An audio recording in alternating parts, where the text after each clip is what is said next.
Hey, simmer down, simmer down. Warning, this show contains strong language which may be unsuitable for children, unusual humor which may be unsuitable for adults, and unusual themes which may be unsuitable for everyone else. Please use discretion. All right, on to the show.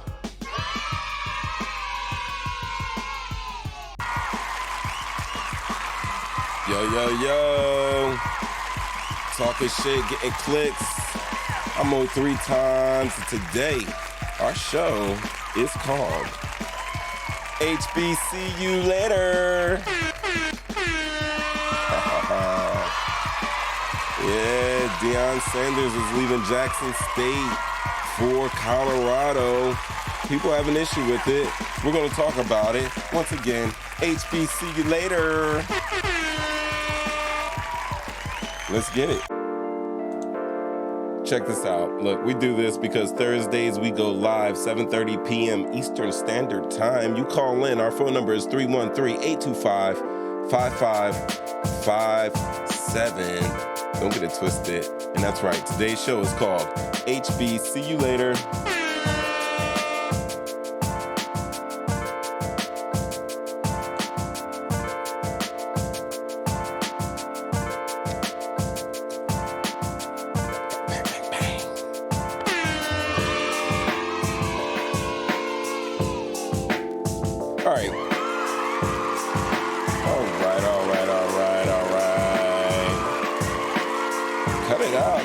The cinematic version of the story has Coach Prime sticking it out at Jackson State as the program grows on par with those of the Power Five.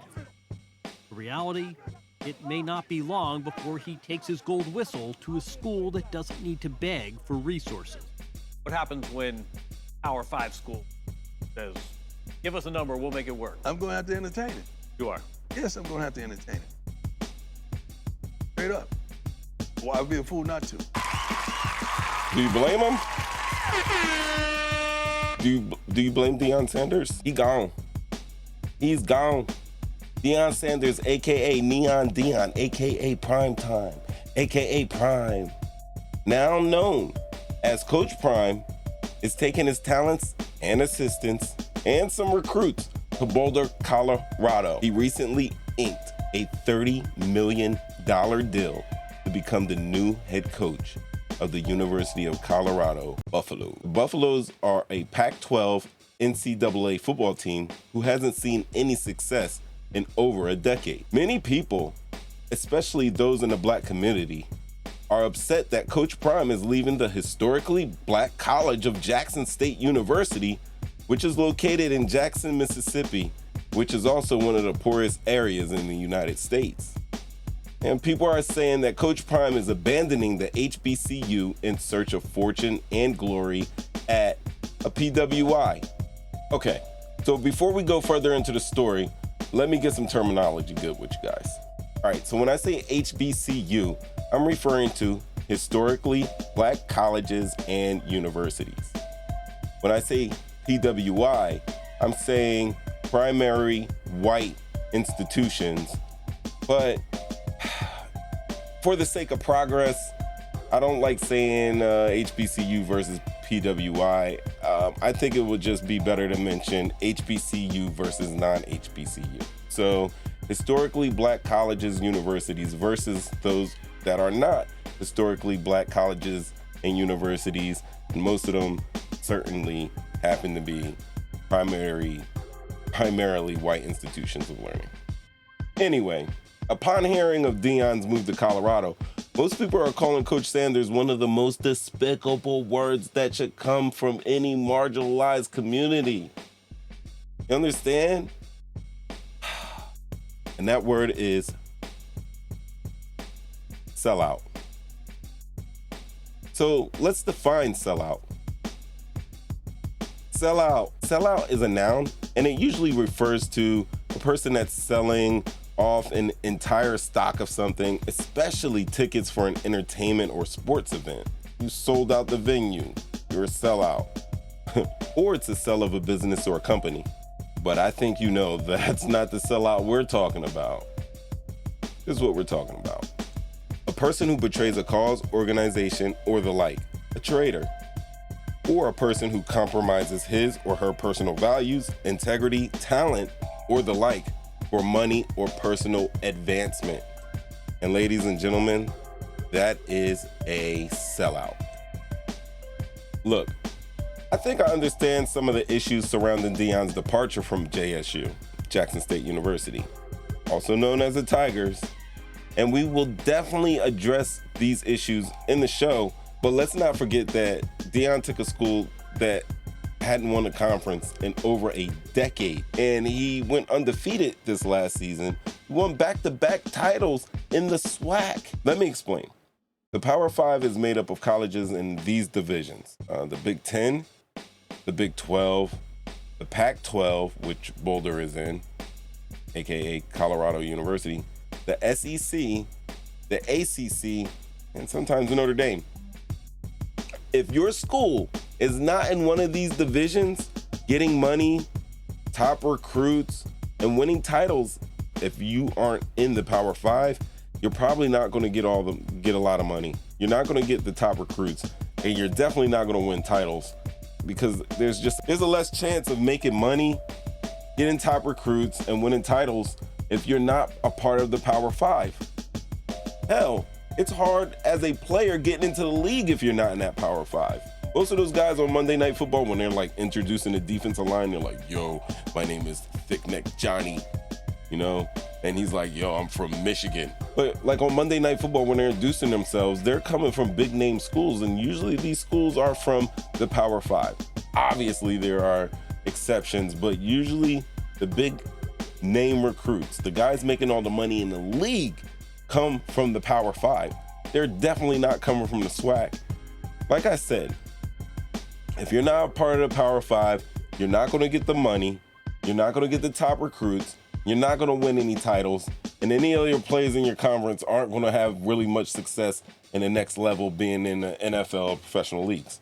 Anyway, Sanders' tenure at JSU defied all of those odds. When the game attendance shot up, the locals were banking an extra $30 million during the football season. I mean, that's not a lot for schools like Alabama or in Florida, but when you're in Mississippi, that's a lot of money. The media also began to shine a spotlight on HBCU football. The most popular college football show, Game Day, actually came down to Jackson to see what the fuss was all about. Sanders was able to constantly be in the running for top high school recruits, culminating in him successfully recruiting Travis Hunter, who is considered a 5-star recruit. That's very good to be a 5-star recruit. He's like the #1 cornerback coming out of high school.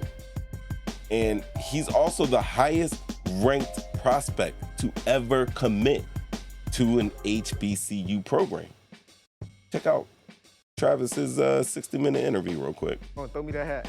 But heads really swiveled last winter when Travis Hunter, considered the top-ranked recruit in the country, switched his commitment to Jackson State from Florida State, where, ironically, Sanders starred in the 1980s. What changed your mind? Coach Brown, he just let me know how big of an impact I can have on the people, and that's one of the things I want to do. I wanted to shine a light on our people and shine a light on HBCUs. Our people, you mean? Yeah, African Americans. You saw Travis Hunter. The reason why he wanted to commit to an HBCU and how Coach Prime convinced him to do it. But you know what? I think it also comes on the hill of a lot of things going on. In October of 2019, Jamel Hill, now married and known as Jamel King, wrote an article in Atlantic entitled, "It's Time for Black Athletes to Leave White Colleges." And King laments they, black student athletes, attract money and attention to the predominantly white universities that showcase them, while HBCUs struggle. What would happen if they, black student athletes, collectively decided to go to black schools? Jamel has always been upfront when speaking of her opinions of race, especially race in sports. She also penned this piece during the time of the BLM movement, not to be confused with the organization. but where young black people, most notably young black men, were being abused and at times unjustly gunned down in the streets by police officers. I don't feel foolish in assuming that this article may have been the spark that started Coach Sanders to pursue a coaching job at an HBCU. Deion also explained in 60 Minutes actually why he decided to coach at an HBCU. Let's check it out. It was relevant because a lot of folks sit back on the Twitter fingers and talk about what they're gonna do, and I wanted to go do it. Do what? Change lives, change the perspective of HBCU football, make everyone step up to the plate and do what's right by these kids. You know, and when he says this, I think this clip is what really compelled me to believe that Coach Sanders went to JSU in good faith to not only turn the team around, but also other HBCU opponents and their alma maters. Basically, he didn't just do it for JSU. He did it for the entire HBCU universe. So, do you think I'm being a little naive? Well, here's some more of my reasoning. When Deion shows up, he shows out. It's gonna be a different reach. I'm coming. See, by now you better feel it. You can feel what I'm saying. You can feel where I'm coming from. And you know I ain't playing because I got the credentials to back it up. I'm coming. And you're gonna hear me because it's gonna be little solid little footsteps that you don't even have to strain. But you gonna know I'm coming. Just the sake of my voice, the commitment to excellence, that there's not gonna be any more mediocrity, period. I'm coming. Some of y'all that really got it, and really want it, and really deserve it, and you gotta play beside a fool that don't want it, don't deserve it, they don't even love it. I promise you, it's my job to get rid of it. I love everything about this institution. I mean, the academics prevalent, no crime, beautiful city, beautiful state. We've never had nothing of sort to work out in to trade in. Our kids would go absolutely crazy to be in this situation that you in. You don't respect it. You don't want it. Some of y'all don't even think you deserve it. I'm coming. And usually when God sends me to a place, he sends me to a place to be a conduit of change. I'm coming. Uniforms may not even look like they look now. I'm coming. He's coming.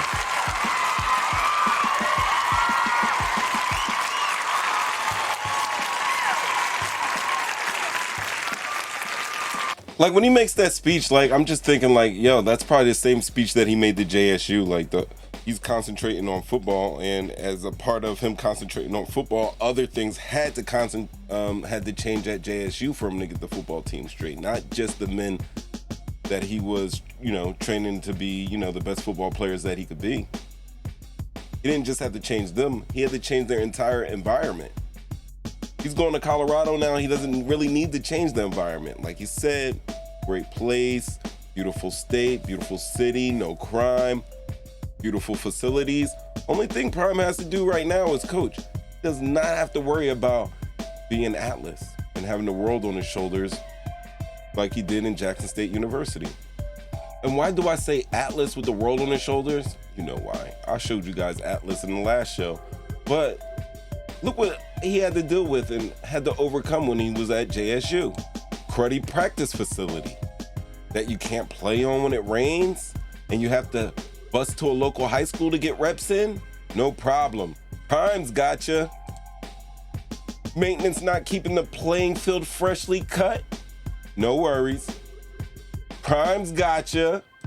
Entire state suffering from a water crisis? Don't worry. Prime's gotcha. Worn out uniforms and pads? No worries. Prime's gonna make sure you got game day choices. Oh, coaches in hospital bedridden with life-threatening injuries, had 2 toes removed and a chunk of his leg taken out, but you need him on the sidelines for the next game? No worries. Prime's gotcha. But now Prime's leaving. What you gonna do? Prime left. So did the cameras. Prime's gone. So are the top recruits. Prime's out the way. So so's the money. What are you gonna do? I tell you what, you get mad at Prime and call him a sellout. And that's right, I get it. That's right. Super Prime saved you. Saved your black ass from certain annihilation, didn't he? And now he's off. He's off to rescue someone else. You know, but this time, it's a rich white boy who loves weed and Yeezy phones. To make matters worse, the white boy put themselves in a dangerous predicament in the first place. But I get it. Super Prime abandoned you. But you know what I don't get? Like, tell me why no one accomplished what Deion Sanders accomplished at JSU in 3 years. Why nobody could accomplish that in 30 years. And I'm not just talking about championships, because they come and they go, and Prime is obviously, you know, a special person and has a certain football knowledge that could possibly take a team. He's like a Gordon Bombay, like he Gordon Bombayed them. You remember Mighty Ducks, you know what I mean? Quack, quack, quack, quack, quack. You know, he came over, saw these kids struggling, got them on their skates, got them on their fundamentals, taught them how to play and love the game, respect the game, then got them new uniforms, boom, and sent them on their way to beat up those Hawks. You know, but tell me why no one could do in 30 years what Prime did in 3 years at JSU. And then tell me why, all right. Like I said, yeah, maybe not winning championships, but hey, fixing the practice field here. Hey, making sure that, oh man, my football team's eating like crap. Let's check out the entire school's eating like crap. Let's work some deals and get some better food in here. People are mad at Prime because it's not just a sports thing to them, especially in the black community. I think we have to be a little bit sensitive to that. I especially have to be sensitive to that, because I was like, yo, Prime was always, must be the money. If I even said, must be the money. Like, must be the money. Anyway, you know, the must be the money song. Like, yeah, and him hopping from team to team trying to get max contracts. You know, you could kind of think of Prime as a mercenary. JSU, it's not about the football. It's not about the contract. What's happening is that this historically black colleges and universities are missing that influence that could possibly, you know, change the outcome of their schools. A lot of these HBCUs have issues with housing, and they are severely underfunded. But one of the good things about HBCUs that no one talks about is that they take in a lot of students. They take in students that got to get Pell Grants. You know, some of the poor students, they take in students that have less than a 2.5 grade point average. These are students that didn't take advanced placement tests or courses while in high school. These are students, by all means, should not actually be in an institution of higher learning, and yet they're taken into these HBCUs, and these HBCUs, although heavily underfunded, they're still graduating these kids that shouldn't even be in college in the first place. They're graduating them at the same percent as non-HBCUs. You know? And those percentages could come up, but heck, they're doing a pretty good job. And I don't know, maybe Deion Sanders was a superhero. Maybe he did too much fishing and not enough teaching how to fish. But at the end of the day, I mean, he's a football coach. There should be somebody in place to make sure that the team has proper facilities. That shouldn't fall on the football coach. He's supposed to teach these young men the game and basically look after them instead of their parents while they're away at school. He's not supposed to be worrying about getting a practice facility made. He shouldn't have to worry about finding clean water for his athletes to drink. He shouldn't have to worry about cutting the grass. These are things he's not going to have to worry about in Colorado. You guys call, some of you, I know not all of you, I know most of you have sense, but I mean, a lot of you guys that called Deion Sanders a sellout,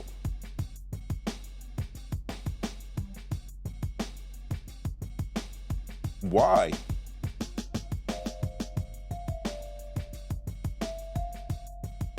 If anything, the HBCUs collectively fumbled the bag. His presence shone a light on all HBCU, especially their football programs. He should have a statue at JSU at least. And now he's on to Colorado to take on the Buffaloes. Oh my goodness. They used to be good back when I didn't have a beard or a mustache. That long ago.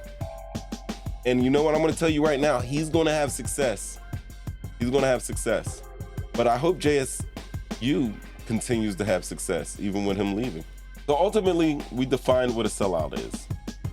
The way we define it, a sellout is a person who betrays a cause, organization, or the like, who's a traitor, a person who compromises his or her personal values, integrity, talent, or the like for money and a personal advancement. I don't see the part where Deion Sanders betrayed his integrity or his personal values or his talent for money or personal advancement. I mean, literally, by this definition, the informal definition, people who work at jobs that they don't want to be at are sellouts. You're a sellout. Deion's made his money in the league. All right, maybe he sold out when he left the Falcons and went to San Francisco to get a championship. Maybe he sold out when he left San Francisco and went to Dallas to go get some championships. Maybe he sold out there. But him selling these kids out, him selling JSU out, I don't think so. Let the children sing. But yeah, like I said, we're gonna go live. You wanna talk about this? Definitely talk about this. We can definitely talk about this. That's right. Thursdays, 7:30 p.m., 313-825-5557. Give me a call in and we'll talk about it after the viewing of the show. What's up, guys? I'm Mo 3 times. Yup. Talking shit, getting clicks with your boy Mo 3 times. Thanks for watching. Check out our live show. That's right. Call in live, 313-825-5557. Thursday, 7:30 p.m. 313-825-5557. Be a part of the conversation. Call in. You can talk about any show. Call in, you can talk about Deion, you can call in and talk about whatever you want to talk about, but we will be here, man, in the lines once again, 313-825-5557. Let the children say, we can talk about Deion, we can definitely talk about HBCUs, but let's